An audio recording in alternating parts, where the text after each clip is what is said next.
Bismillahirrahmanirrahim. La ilaha illallah, la mawjuda illallah. La ilaha illallah, la ma'buda illallah. La ilaha illallah, la ma'buda illallah. La ilaha illallah, la maqsuda illallah. Bismillahirrahmanirrahim. 'Alallah, la haula wala quwwata illa billah. Astaghfirullahaladzim, astaghfirullahaladzim, astaghfirullahaladzim, wa atubu ilaih. Bismillahirrahmanirrahim. Alhamdulillahirabbil alamin wa bihi nasta'inu ala umuri dunya waddin. Wa sallallahu ala sayyidina Muhammadin wa ala alihi wa sahabatihi ajmain. Amma ba'd. Fa ya rabbi israh li sadri wa yassir li amri wa hlul 'uqdatam min lisani yafqahu qawli. Qala al-mu'allif rahimahullah wa nafa'ana Allah wa bi ulumi. Baik. Setelahnya kemarin kita membahas tentang puasa ya. Kita lanjutkan dulu. Bismillahirrahmanirrahim. Fahadzal qadru, maka ukuran ini. Fahadzal qadru, maka ukuran ini. Fahadzal qadru, maka ukuran ini. Min syarhi ta'ati, udah? Min syarhi ta'ati, dari penjelasan taat. Min syarhi ta'ati, dari penjelasan taat. Yakfika, cukup bagimu. Yakfika, cukup bagimu. Min bidayatil hidayati, dari permulaan hidayah. Min bidayatil hidayati, dari permulaan hidayah. Faidah tajta, faidah tajta, lalu jika engkau perlu atau butuh. Faidah tajta, lalu jika engkau butuh. Ila zakati, pada penjelasan zakat. Ila zakati, pada penjelasan zakat. Ila zakati, pada penjelasan zakat. Wal haji, dan haji. Au ila mazidin, atau kepada tambahan. Au ila mazidin, atau kepada tambahan. Li syarhi salati, terhadap syarah salat, terhadap syarah salat atau penjelasan salat. Wasiyami, dan puasa. Wasiyami, dan puasa. Fatlubhu, maka carilah ia. Fatlubhu, maka carilah ia. Mimma, dari perkara. Mimma, dari perkara. Auradnahu, yang kami telah menyebutkannya. Auradnahu, yang kami telah menyebutkannya atau menuturkannya. Fi kitabina, dalam kitab kami. Kata Imam Al-Ghazali ini. Fi kitabina, dalam kitab kami. Ihya'i Ulumiddin, yaitu kitab Ihya Ulumiddin. Baik, setelahnya kemarin kita membahas tentang puasa ya.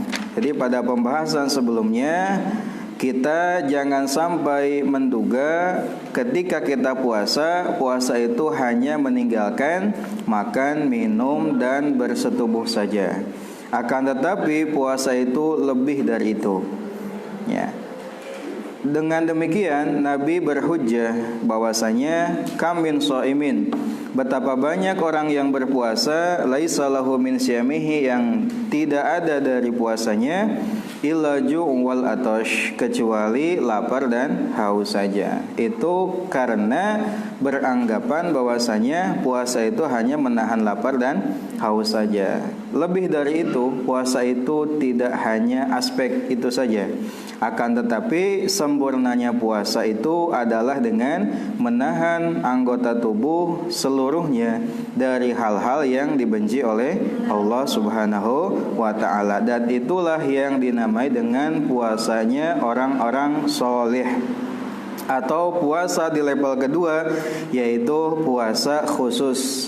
Karena kemarin puasa itu ada 3 level. Level terendah adalah puasa awam, yaitu puasanya orang yang hanya menahan diri dari lapar, haus, dan syahwat kemaluannya saja. Nah, di level kedua ada puasa khusus, yaitu puasanya orang-orang soleh, yaitu puasa dari menahan seluruh anggota tubuh dari hal-hal yang dibenci oleh Allah Subhanahu wa ta'ala. Dan yang terakhir, puasa di level tertinggi adalah khususul khusus, yaitu puasa dari selain Allah Subhanahu wa ta'ala. Nah, meskipun kita tidak sampai kepada level yang terakhir, minimal kita mengusahakan puasa di level yang menengah, yaitu level yang kedua. Nah, dengan cara 5 perkara. Jadi ada 5 hal yang menunjang kesempurnaan puasa yang sampai kepada level yang kedua itu. Yang pertama apa? Menjaga mata dari memandang kepada hal-hal yang dibenci oleh Allah dan segala sesuatu yang menyibukkan hati dari mengingat Allah Subhanahu wa ta'ala. Yang kedua apa? Menjaga lisan dari berkata-kata hal yang tidak bermanfaat. Yang ketiga, menjaga telinga dari memperdengarkan kepada hal-hal yang diharamkan oleh Allah Subhanahu wa ta'ala. Yang keempat apa? Bersungguh-sungguh untuk makan, berbuka dengan makanan yang halal. Yang kelima apa? Walas tas taksir, dan jangan banyak pada saat makan dan minum dengan yang halal tadi, gitu ya. Kemudian kemarin juga ditutup dengan pembahasan keutamaan dari puasa-puasa ya,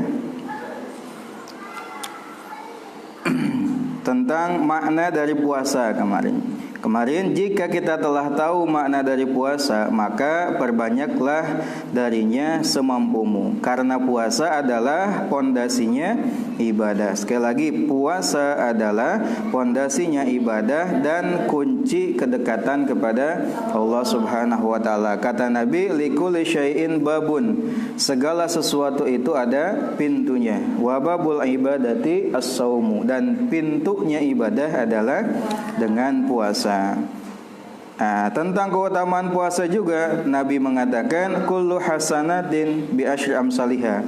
Dalam hadis qudsi ya, qala Allah Ta'ala, setiap kebaikan itu dibalas dengan 10 kali lipatnya, bahkan sampai 700 kali lipat. Jadi setiap kita melakukan kebaikan, jangan sampai kita menduga satu kebaikan itu dibalas dengan satu kebaikan. Istimewanya umat Nabi Muhammad, satu kebaikan itu dibalas dengan 10 kebaikan, dan lebih bahkan sampai 700 kali lipatnya. Satu dibalas dengan 700 kali lipatnya, kecuali puasa. Nah, ini istimewanya puasa. Dalam hadis qudsi tadi, kecuali puasa, kata Allah, fa innahu li wa ana ajzibi. Puasa itu untukku dan aku akan membalasnya. Dalam hadis lain Nabi mengatakan tentang keutamaan bau mulutnya orang yang berpuasa, walladzi nafsi biyadihi, demi zat yang jiwaku ada dalam kekuasaannya, la khulufu fami shaimi atyabu indallahi min rihil miski. Sungguh bau mulutnya orang yang berpuasa lebih wangi menurut Allah dibanding minyak misik. Kemarin kenapa dengan menyebutkan kata misik, tidak minyak yang lain? Karena minyak misik dipandang sebagai minyak yang paling wangi. Nah, ada yang lebih wangi dari itu menurut Allah, yaitu bau mulutnya orang yang berpuasa. Ya. Dalam hadis qudsi Allah mengatakan innama yadharu syahwatahu wa ta'amahu wa syarabahu min ajli fasaumu li wa ana ajzi bi, sama tadi. Lalu Nabi juga mengatakan lil jannati babun yuqalu lahu ar-rayyan la yadkhuluhu illa shaimun. Surga itu memiliki satu pintu yang disebut dengan pintu ar-rayyan, dan tidaklah seorang memasukinya kecuali orang-orang yang puasa. Jadi kalau kita rajin puasa, tidak hanya puasa fardu, yang sunatnya juga kita kerjakan, baik itu yang tahunan atau bulanan atau mingguan, maka pahala atau keistimewaan bagi dia adalah masuk surga dengan lewat pintu yang dinamai dengan pintu ar-rayyan, yaitu pintu khusus untuk orang-orang berpuasa. Kan ada pintu surga itu sesuai dengan amaliyah tertentu, seperti ada pintu surga namanya pintu duha, yaitu pintu surga yang hanya dimasuki oleh orang-orang yang mengerjakan sholat duha. Nah, itu kemarin pembahasan. Sekarang di akhir dari bab tentang puasa, Imam Al-Ghazali melanjutkan, ukuran ini adalah tadi menjelaskan tentang syarat dari taat, syarah dari taat, menjelaskan tentang ketaatan, gitu ya. Lalu cukuplah bagimu dari permulaan mendapatkan hidayah.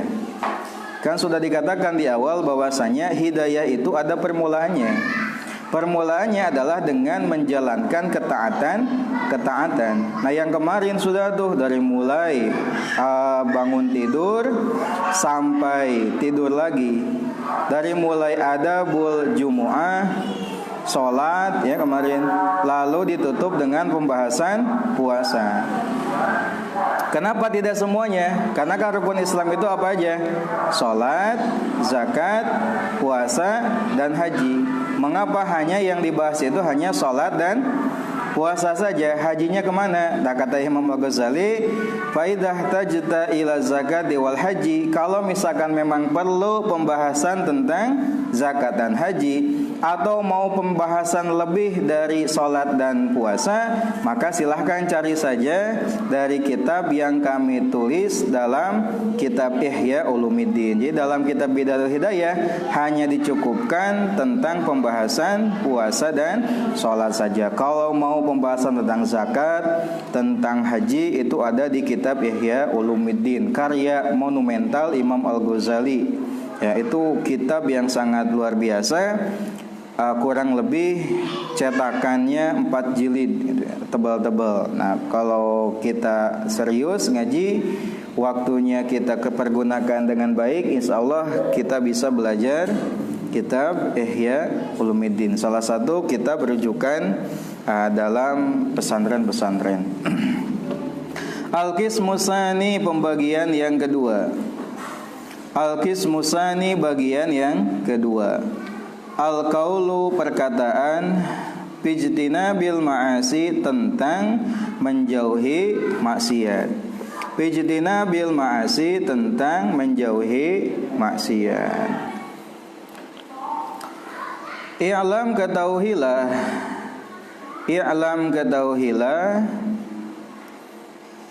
anna lid-dini, sesungguhnya bagi agama, anna lid-dini, sesungguhnya bagi agama, syatraini, ada dua bagian.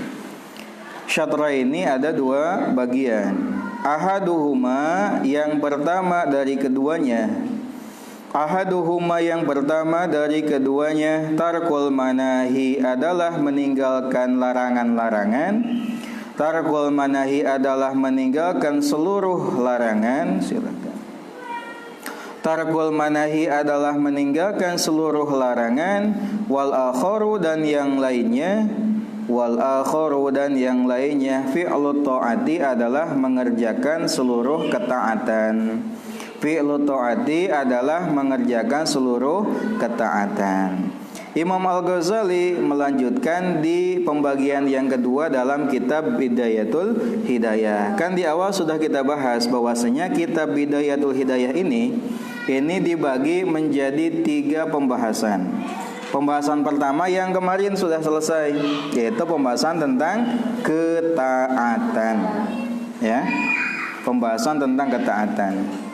Lalu kita masuk kepada pembahasan yang kedua, yaitu tentang ijtinabil ma'asi, menjauhi seluruh kemaksiatan. Dan di pembagian yang ketiga adalah tentang adabus suhbah wal muasyarah ma'al khaliq azza wa jalla wa ma'al khalqi, yaitu etika dalam bergaul ya bersama Allah dan makhluknya. Nah, itu nanti kita bahas di pembagian yang ketiga. Nah, sekarang kita baru masuk ke pembagian yang kedua, yaitu tentang menjauhi maksiat. Kata Imam Al-Ghazali, beliau mengatakan, ketahuilah bahwasanya agama itu ada dua bagian. Bagian yang pertama adalah meninggalkan seluruh larangan Allah. Bagian yang kedua adalah mengerjakan seluruh ketaatan. Agama itu. Jadi agama itu antara meninggalkan seluruh larangan dan mengerjakan seluruh ketaatan. Wa tarkul manahi, dan meninggalkan seluruh larangan. Wa tarkul manahi, dan meninggalkan seluruh larangan, huwa, yaitu asyaddu, lebih berat. Asyaddu, lebih berat. Nah, lalu dari kedua hal tersebut mana yang paling berat? Kata Imam Al-Ghazali, yang paling berat dari dua hal itu adalah meninggalkan larangan. Ya. Kata Imam Al-Ghazali. Kalau bagi kita gimana? Dua-duanya berat mungkin ya. Melakukan ketaatan berat dari mulai kemarin, dzikir, etika pada saat bangun tidur sampai tidur lagi, sholat, puasa, wah betapa banyak. Ya. Itu kata Imam Ghazali tidak terlalu berat dibanding dengan meninggalkan seluruh larangan. Jadi kalau dibandingkan mana yang paling berat antara menjalankan seluruh ketaatan dengan meninggalkan seluruh larangan, yang paling berat adalah meninggalkan seluruh larangan dari Allah Subhanahu wa taala. Alasannya mengapa? Fa inna ta'ati, karena sesungguhnya taat. Fa inna ta'ati, karena sesungguhnya taat, yakduru, mampu. Yakduru, mampu, alaiha, atasnya, kullu ahadin, setiap orang. Kullu ahadin, setiap orang.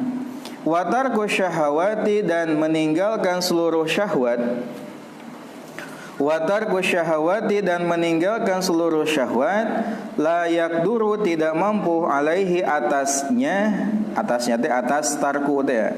Alaihi, atasnya, illa siddiqun, kecuali orang-orang yang jujur. Illa siddiqun, kecuali orang-orang yang jujur dalam hal beragama. Nah, alasannya mengapa? Taat itu katanya semua orang mampu.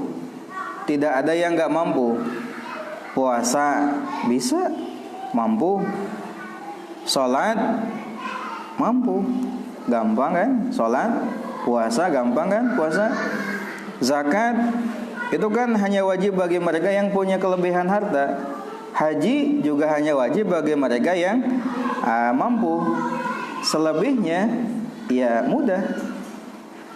Nah, itu alasannya. Jadi ketaatan itu semua orang mampu. Akan tetapi untuk meninggalkan syahwat ini tidaklah mampu kecuali mereka yang as-siddiqun, bergelar orang yang dalam hal ibadahnya, dalam hal kehambaannya sudah naik ke peringkat siddiqun.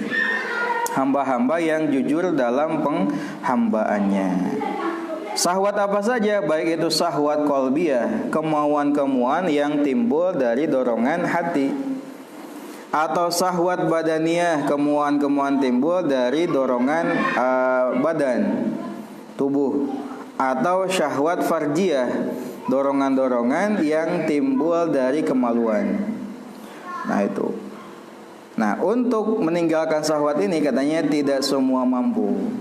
Bahkan di level ustadz sekalipun ya, kadang ya belum mampu dalam meninggalkan hal ini, syahwat ini. Falidzalika, maka